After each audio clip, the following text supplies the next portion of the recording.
Okay, so my name is Valentina, and I've been a life coach for about 8 years. So this means I consult people with their issues, especially at the emotional and life situation.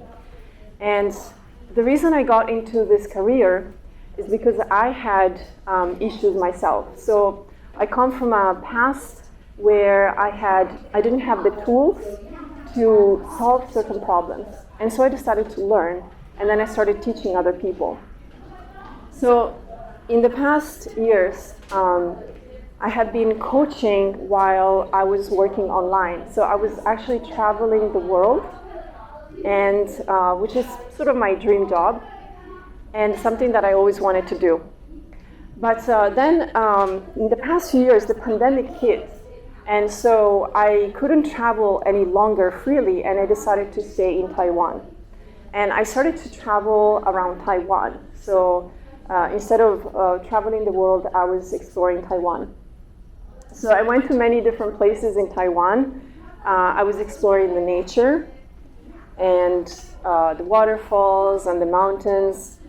And I found many, many beautiful places in Taiwan, many gorgeous natural places that I really enjoyed exploring.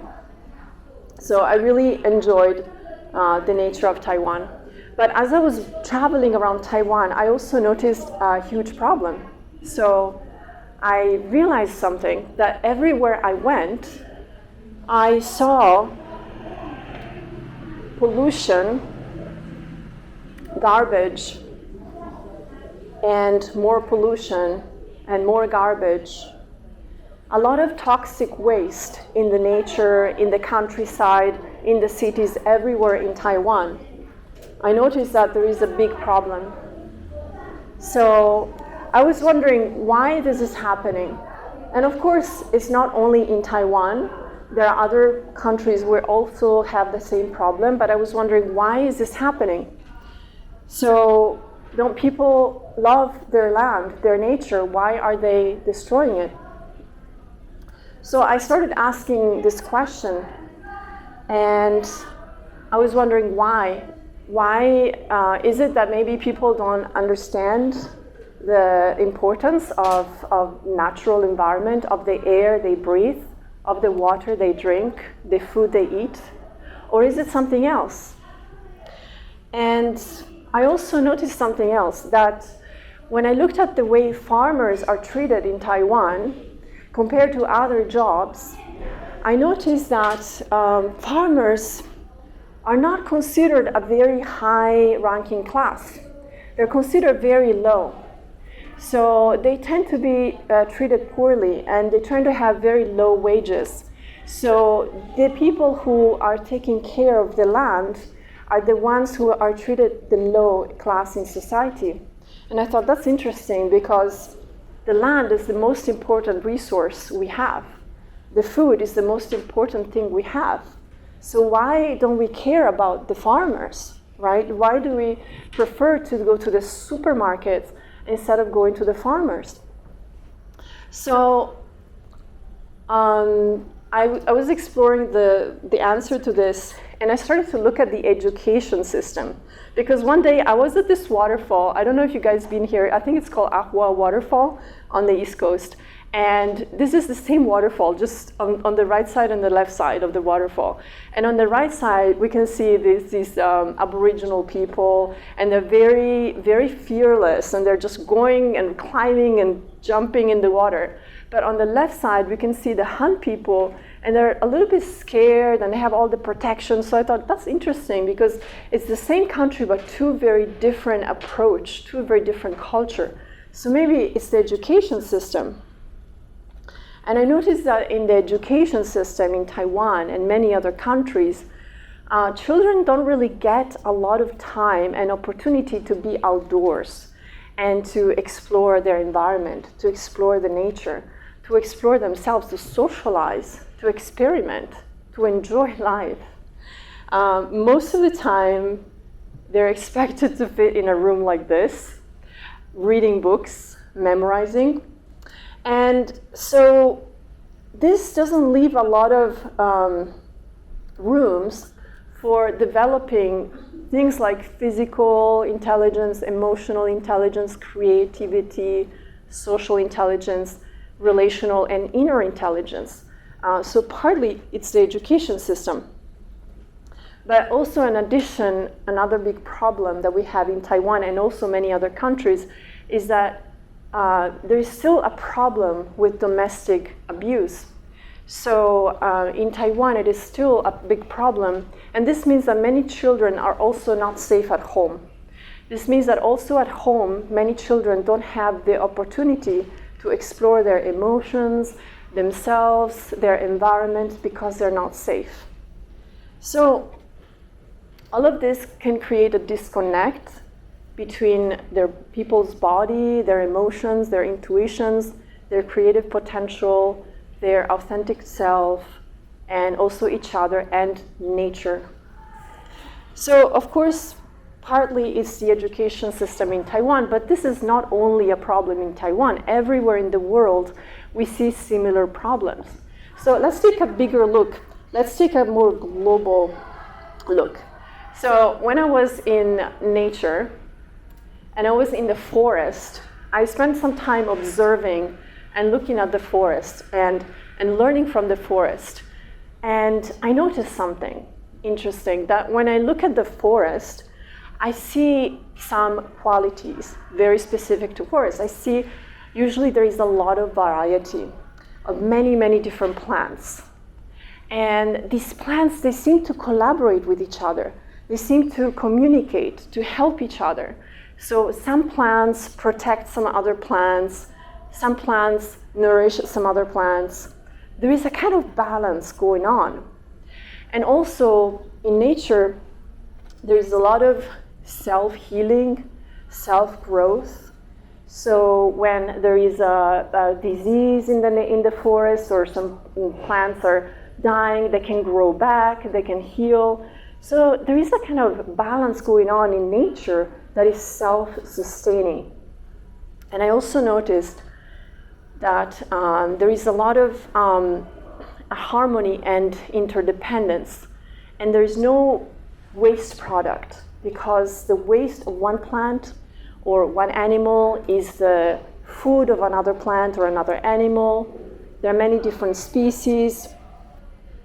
It was also found in scientific studies that even the microbiome in the earth, in the soil, the little bacteria and viruses and fungi, they communicate with each other. They're intelligent. They create intelligent networks with each other to understand where nutrients are needed, which plants are growing where. So it's like, it's an ecosystem, it's alive. And I thought that's very beautiful. But then, if we look at how humans grow plants, we use a very different system, right? Usually, we tend to grow plants in straight lines. We usually use just one species, and we kill everything else. We take away everything else. And so the human way of growing plants is very different from the way the forest grows plants. And it takes a lot of work to kill plants and to grow them like this, because first they have to destroy everything and then plant things in a specific way. And I thought, wow, I wonder, how this works. It reminds me a bit of this kind of scenario. But there is a problem, because in this way of growing plants, it's not the way of nature. So there is a lot taken away. There is no cooperation anymore between different plants and different species of animals and plants. There is no harmony, no variety. So what happens is that the plants grown this way become weak. They don't have anymore the support of the forest. They don't have the support of the other animals, of the other species, of the microbiome. They're missing the protection, they're missing the communication. And they can easily get attacked by parasites and get weak. And unfortunately, humans came up with a solution which is even more problematic. So we use pesticides and fertilizers in order to be able to grow plants in this way, because they don't grow this way. So we use fertilizers to kind of restore the lost nutrients in the soil, because we destroyed the microbiome in the soil, and we use pesticides to kill the pests that are invading the plants. And this has a lot of consequences, because they don't only affect the crop where we spray these substances. These substances go into the air, they go into the water, they go into the food system, and eventually they spread all over the land. And they have a lot of different effects, both on the environment but also on human health. For example, although fertilizers make the soil yield more plants, it doesn't actually nourish the soil in a holistic way. It doesn't restore the microbiome that we killed in the soil. So the result of this is that the plants, with increasing fertilizer usage, the plants actually have less nutrition. So there are less vitamins, less minerals, less nutrition in the plants, in the vegetables, in the fruits. They're less nutritious. Here, I was in Kyrgyzstan a couple of years ago, and Kyrgyzstan is in the middle of Asia. It's an underdeveloped country, so people don't have a lot of industrialization processes there. So they still use old agricultural techniques like crop rotation and permaculture, and the fruits and the vegetable there taste so amazing. It was incredible, the taste of the fruits and the vegetable.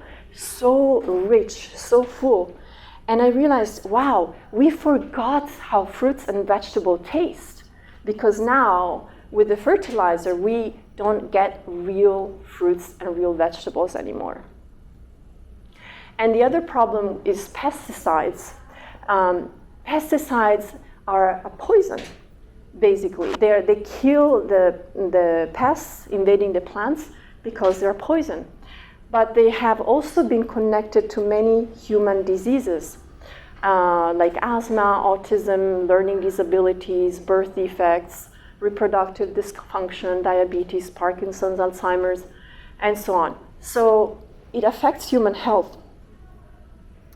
And we have seen, again, with the increased use of pesticide, we have seen also an increased use of so many degenerative diseases.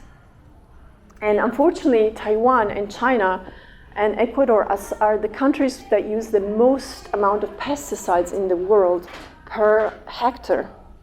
So the problem in Taiwan is very real. For example, there is this pesticide that is used in Taiwan, which is based on the ingredient glyphosate. By the way, the company that makes this pesticide is the company that invented the poison with which the Vietnamese forests were destroyed. It's the same poison, but now we use it on crops. And it destroys the microbiome in the soil, and it also destroys the microbiome's ability to produce essential amino acids, which we need in our human body to be able to create our body. So it has a very harmful effect. And all the diseases that would be expected from the destruction of these amino acids are the diseases that have been increasing with the increase of the usage of this pesticide. Why are microorganisms so important, by the way?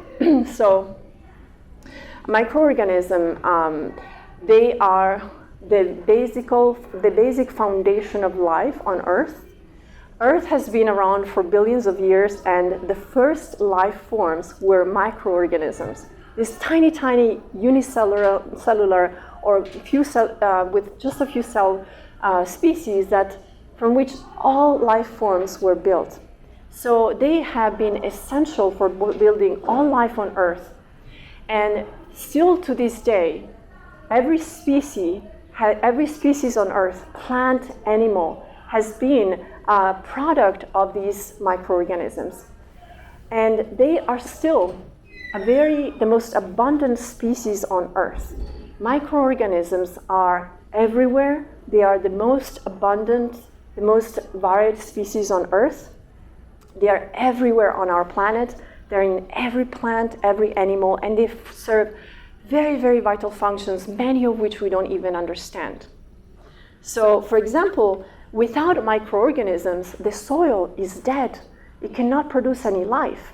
So remember earlier we were saying how microorganisms, they create intelligent networks in the soil. They're very vital for any plant to grow. But also in the human body, we have more microorganism species than actual human DNA. And we also have more microorganism cells than actual human cells. And they play so many different vital roles in our digestive system, in our respiratory system, in our cognitive function. They are very important. So that's why when we use pesticides that destroy the microorganisms, we're destroying human health, not just the environment, not just other animals. We're literally, these are the diseases that have been associated with glyphosate increase. And you can see that the trend, the red line is the glyphosate, and the yellow columns are the disease increase. And you can see that there is a very strong correlation. Another example, by the way, of this is helminths. I didn't know what these were before doing this presentation. I did a bit of research, but it's very interesting that it's a worm that is considered a parasite in many modern countries. So many modern countries have started to kill this worm because it lives in the human body. But it turns out that this worm is actually very important for immune function. So the countries where this worm has been killed now have the strongest autoimmune disorder incidence. So again, we don't know how important all these little microorganisms are until we lose them. So, of course, there is a solution to this, right? So we can change our agricultural practices. We can resource farmers with better ways of growing plants and growing food without using pesticides, without using all these chemicals. We can, instead of using this modern agriculture, we can learn from the earth. We can learn from her experience growing life. And we can use practices that are more respectful. So for example, if this is the standard practices that are used mostly in the world is there, and this is the way nature grows plants, we can see permaculture is very close to the way nature grows plants. And organic certifications are maybe a little bit there, but they're still closer to a more natural approach to growing plants. So we can use better approaches, using less work, less invasive procedures, less poison, and get a better yield and better results. And also, especially for the future, we don't damage the earth, we don't damage the air, the water, the food for the generations of the future. And but there is another problem, because unfortunately it doesn't end here.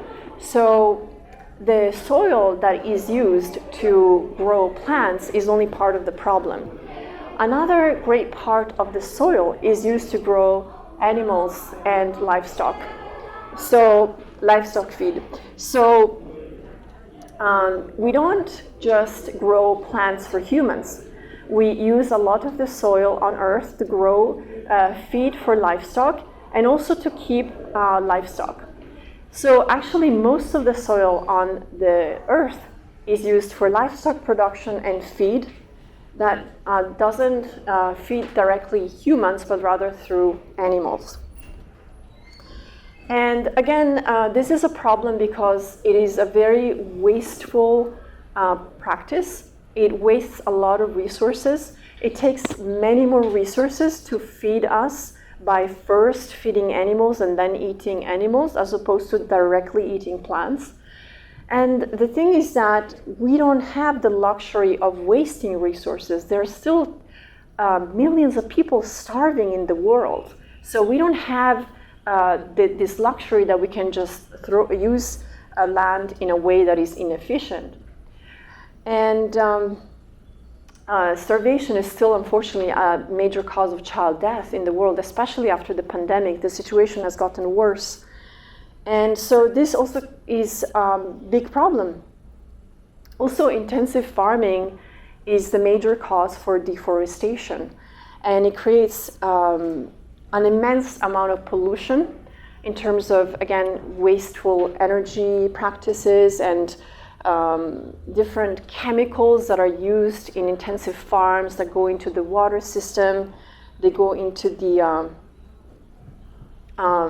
soil, the air, and this is not a happy place. This is not how nature intended us to live. This is not something harmonious. It's not something healthy. This is a place of slavery. And of course, when we grow animals this way, it also creates a lot of health issues for the animals. The animals are suffering. They're not grown in a natural, healthy environment, so they get sick. And again, we have to use a lot of chemicals, a lot of antibiotics to be able to make them live in these conditions. So this creates additional problems. Of course, it is also, when we treat a conscious living being like an object of consumption, it also harms our humanity. So it doesn't just harm the animals, it harms us as well. This is not a happy animal. It is not a healthy animal. This is not how nature wants us to live and to thrive. And of course, this also creates, in addition to the pollution, it creates diseases for humans. So now that there is so much science relating the consumption of animal products with human disease, it has been shown to be very detrimental for human health in general. And it doesn't end here, unfortunately. So in addition to the practices of spreading chemicals and pollutants in the air, the water, through intensive farming and through factory farming, we also process our foods very heavily. So instead of eating real foods directly from nature, we process them through machinery and eat them in a very refined, processed form. Now, why is that a problem? For one thing, processed food needs packaging, and we're using so much plastic, so much packaging for our food. Plastic waste has become a global emergency. Plastic waste now is everywhere on the earth, and we're not managing it well. And unfortunately, plastic takes about 1,000 years to degrade into the environment, to be biodegrade into the environment. And in those thousands of years, it just stays around. Most of the plastic, 1/3 of the plastic production comes from plastic packagings for food.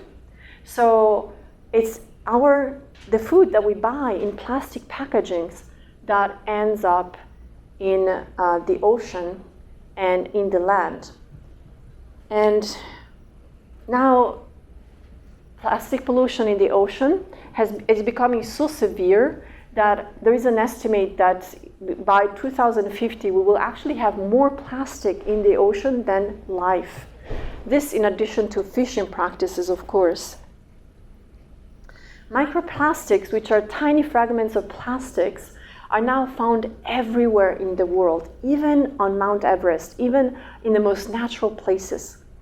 Humans are born today with microplastics in their blood, and we still don't know the effects of these microplastics on human health. And so reducing plastic packaging is a very urgent problem. We have seen where this ends up, right? So, I mean, people think, well, but we recycle plastic, right? It doesn't work.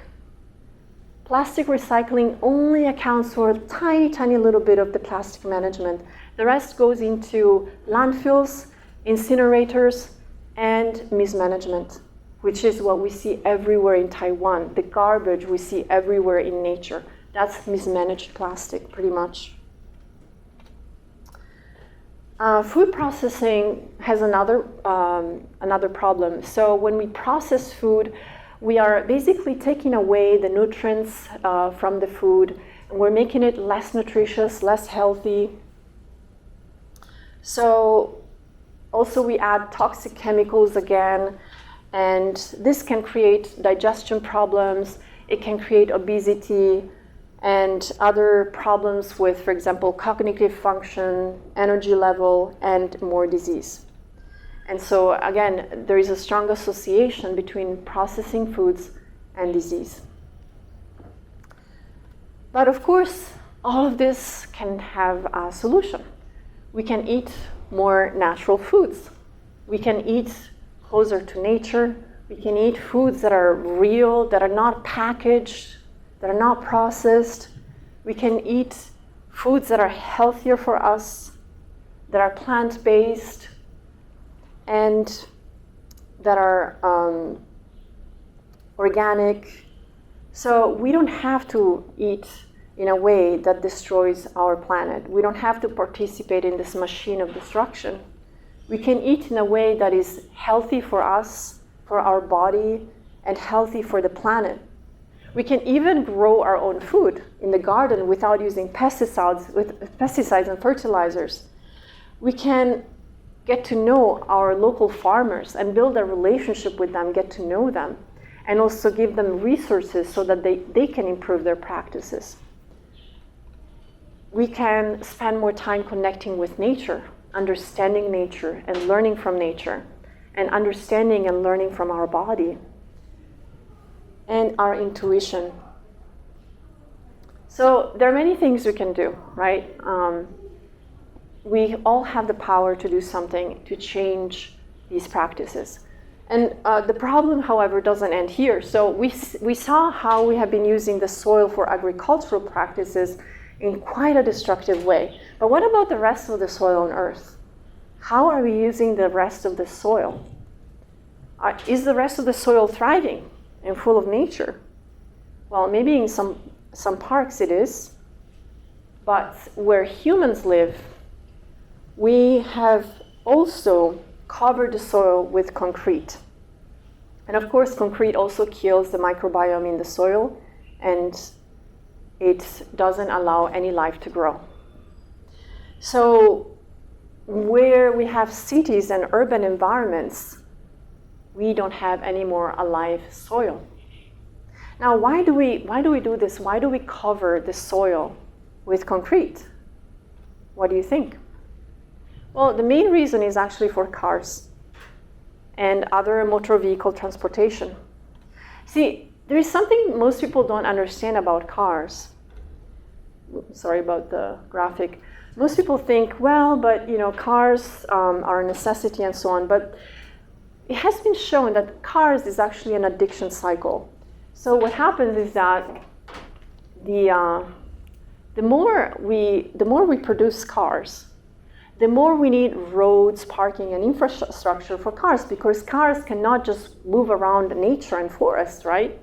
Or walkable areas. They need their own infrastructure. But the more we build this infrastructure, the less hospitable the area becomes for humans.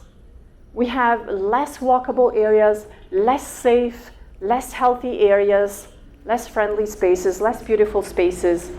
I mean, nobody wants to walk in traffic, right? And so as a result, people cannot live without cars. So it is a self-feeding cycle. It's an addiction, actually. And cities that follow these cycles are more detrimental for the environment, for humans, for the economy. It has been shown that this is also not a necessity. So it makes cities dangerous, polluted, noisy, hazardous for health, and ugly.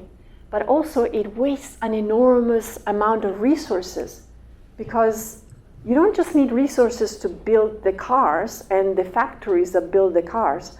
You need resources to build the roads. You need resources to build the parking spaces and all of the infrastructure, and also to maintain them, which is a huge amount of resources. And of course, also the fuel, and it's incredibly costly. So the more cars a city uses, the more a city is built around car, the harder the economic loss.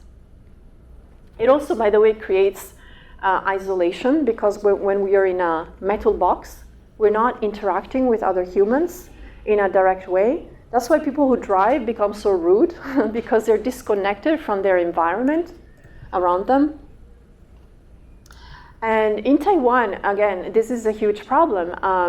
The number of fatalities from car accidents is still very high.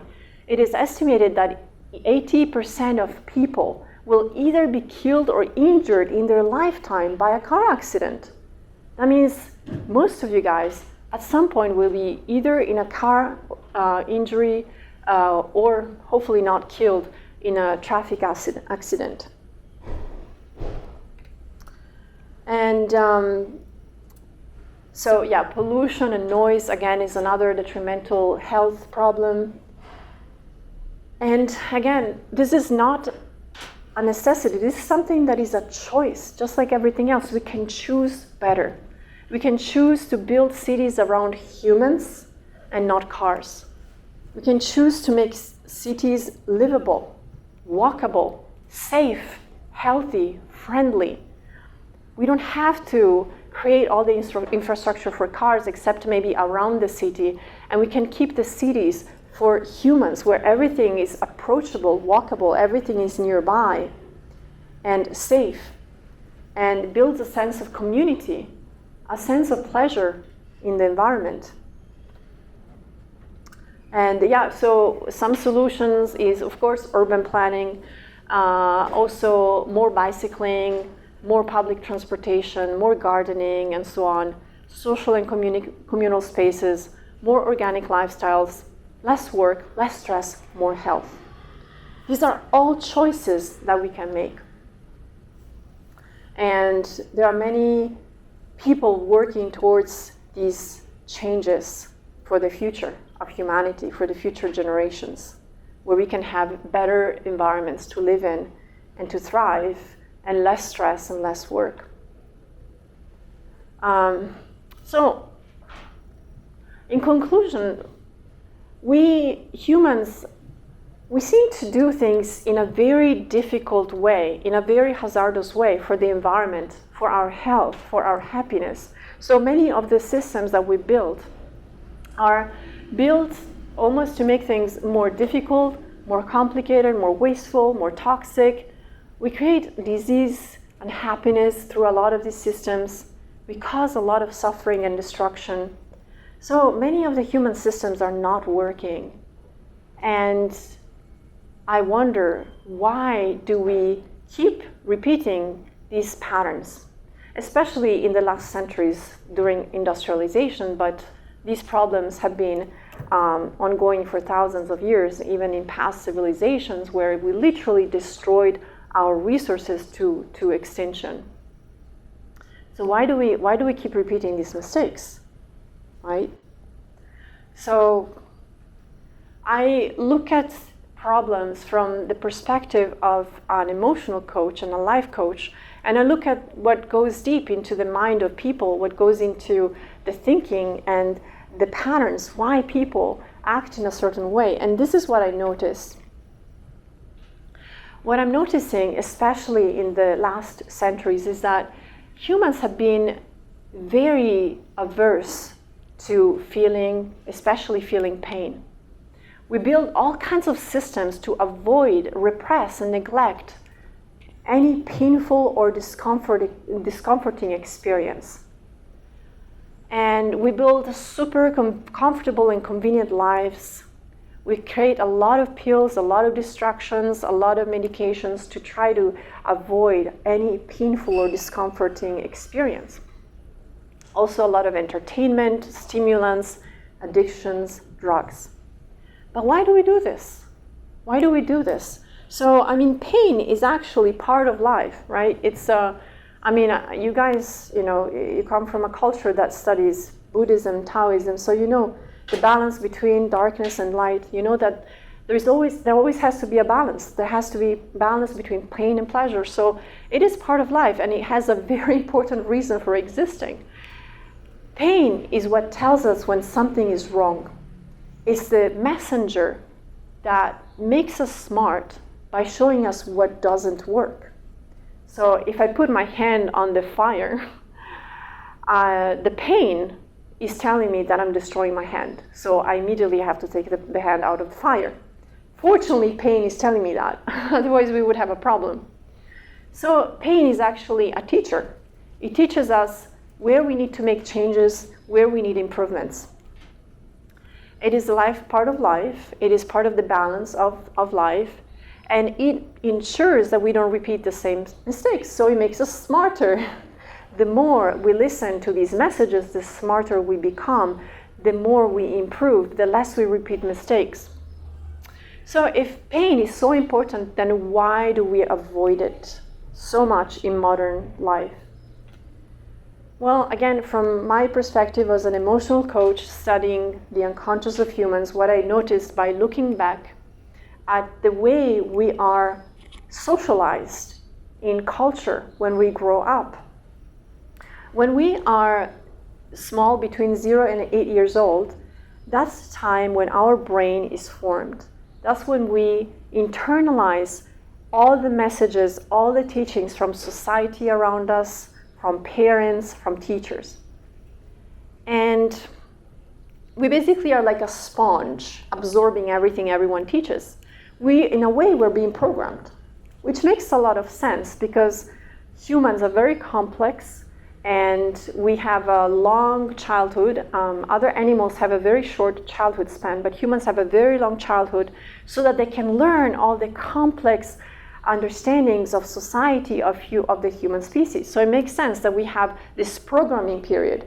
But what if this programming period goes wrong? Like, what if our parents teach us the wrong things? Or society teaches us the wrong things, right? So what message do we get about pain when we grow up? From our parents, from our teachers, from society? Do we learn to listen? Do we learn to hear our pain? Do we learn to be present with it, to understand it, to learn from it? Do we learn how to work with pain to make things better, to improve things? Whether it's our health, whether it's our environment, whether it's our relationships? Or do we learn to suppress and neglect and reject our pain? Do we learn that there's something bad about our pain, that we should not express it, that we should not feel it? So I don't know specifically so much about Taiwanese society, but in many cultures, there is a lot of this happening. A lot of repression, a lot of neglect towards our painful emotions, painful sensations.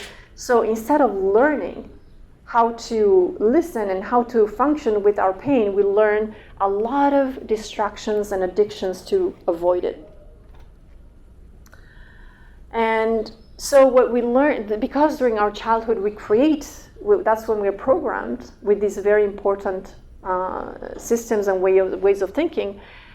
If we learn as a child, if we learn that feeling pain means that we get punished or we get shamed by society, by our parents, then we learn to hide our pain. We learn to hide how we truly feel. We learn to avoid how we truly feel. And so, of course, we never get the understanding from pain and the lessons that it teaches us to be able to grow, to be able to learn from our body, from our feelings, from our emotions, from our experiences, and to make life better. Instead, we just escape the problem. We don't face it. We avoid it. And fortunately, this can be healed. This is actually my work, so I teach people the tools to do this kind of healing, to basically heal the relationships with our feelings, and especially with our painful feelings. This is usually where our relationships gets broken during childhood. It's with our painful feelings. And it takes work and some courage, but by taking back the parts of us that were repressed, neglected, rejected, shamed, and learning to care for ourselves and listen to the messages that our body are telling us all the time, that our emotions are telling us, we can learn to reestablish a healthier, balanced relationship with ourselves and therefore with the environment around us and everybody around us. So we don't have to stay stuck in our childhood programming, but it takes some work to get out of it. It's not easy. We can learn to heal our experiences from the past that are stuck in our programming from our childhood. Maybe some bad experiences and so on that make us afraid of facing who we really are and of expressing what we really feel. And this is pretty much my work. And if any of you is interested in learning more deeply about this process, I highly recommend this book.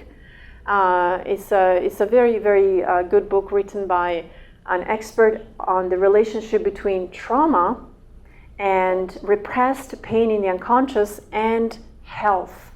So there is a lot of evidence now that every painful experience that we don't process, that we don't heal, causes disease in our body as well. So we can learn to listen to our body, we can learn to listen to our emotions, we can learn to become smart by letting them be our teacher instead of avoiding them, instead of escaping them. And this is something that we can all do. And the more we listen to ourselves, the more we can find solutions to improve our life and therefore the life around us, of everyone around us. So instead of using more comforts, more distractions, more drugs and addictions and bad habits, we can instead create a beautiful relationship with ourselves and the world. And we can break the toxic cycles that have been going on for thousands of years in humanity that have led us to the state of the world where we are right now, where literally we're poisoning ourselves and the planet to extinction. We can start taking care of the planet by starting to take care, first and foremost, of ourselves. Thank you very much for listening. And I really hope this presentation wasn't too difficult or too confusing. And feel free to ask any questions. And by the way, so Tina and I have a proposal for you. So there were a lot of topics on this presentation. I know it was a lot. But if there is anything that you feel interested, anything that appeals to you, and you would like to explore more in depth, we would like you in the next hour to work on that, to start thinking about that, feeling into this problem with your intuition, with your thoughts, and start to think of a solution. Start to envision a solution for the future. And I guess you can do this in groups, or I don't know how usually you do this, but they already are divided into groups. Okay. So for the next session, we're gonna give each of your group a piece of paper, and just you can draw anything you like, but more specifically, I want you to think about a world that you really want to live in. You know, we have so many brokenness, so many hurtfulness, so many different things. Maybe you come from different background. Maybe this isn't really your ideal place to live in, but what kind of a future you would like to live in? What kind of life you aspire to? What kind of nature you hope Taiwan will be, or even our campus will be?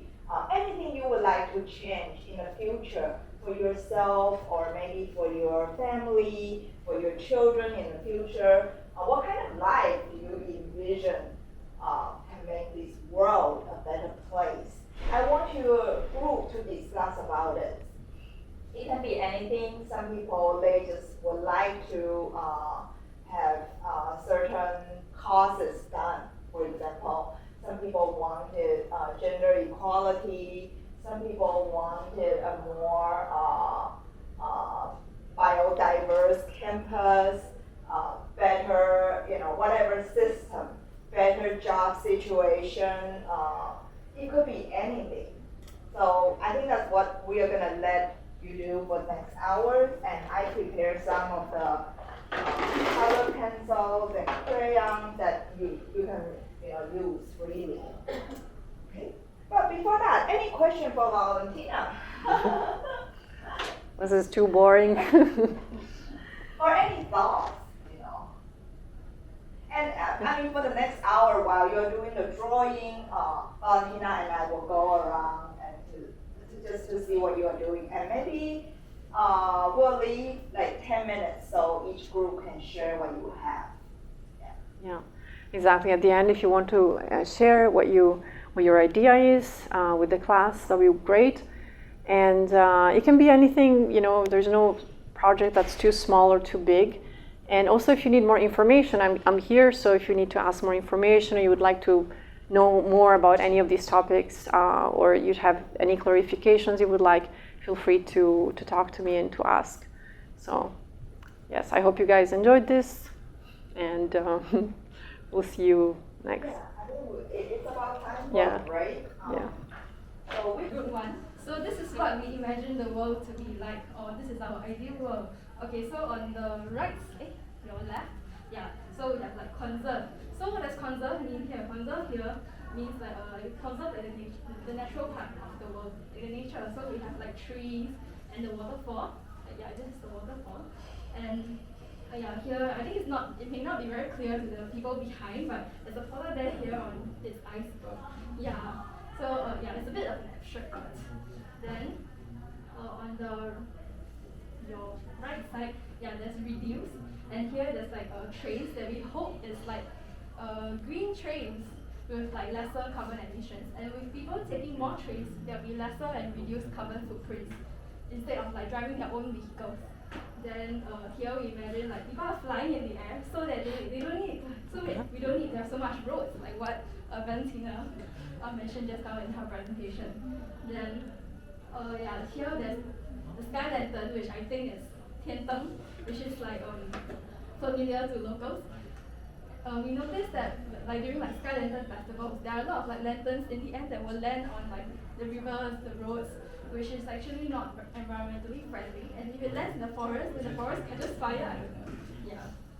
Then so we're imagining that people can fly, and there'll be like lesser of like we will reduce the use of like sky lanterns. That's all. Thank you.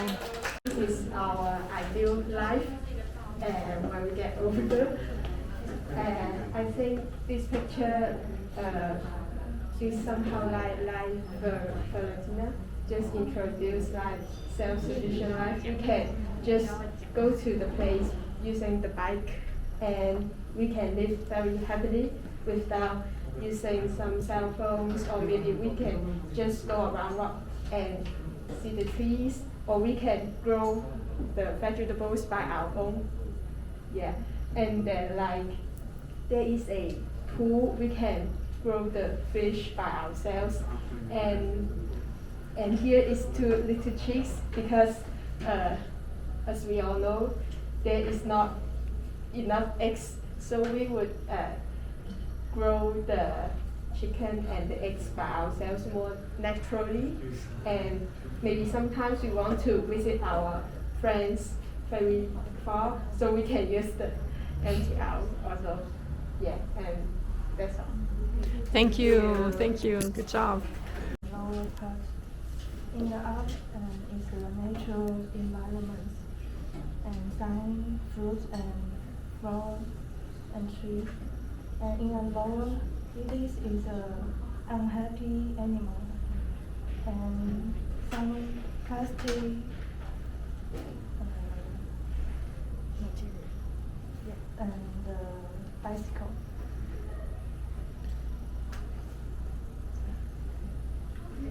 Thank you. Great job. Thank you.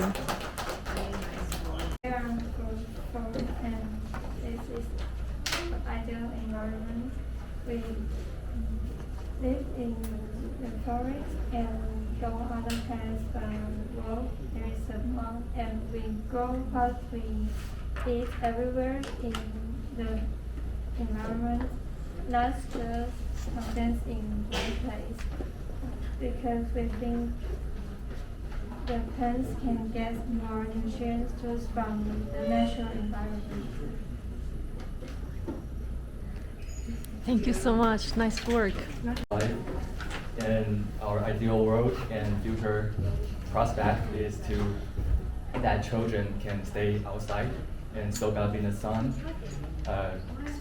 exposed by the nature, so that they don't have to be limited into a classroom. Like they don't have to be indoor and like maybe forced by the high school teacher or something. So they can manage their own time and like be familiar with nature. And here's some oceans and wide diversity of all kinds of plants. And we also have like we can feed ourselves by the fish in the ocean and some other plants like potatoes. Yeah, and this is a automatic aircraft for public transportation. Yeah, so that we don't have to, so we don't need the main road like cement. Yeah. Thank you. Great job. Thank you. Fiber.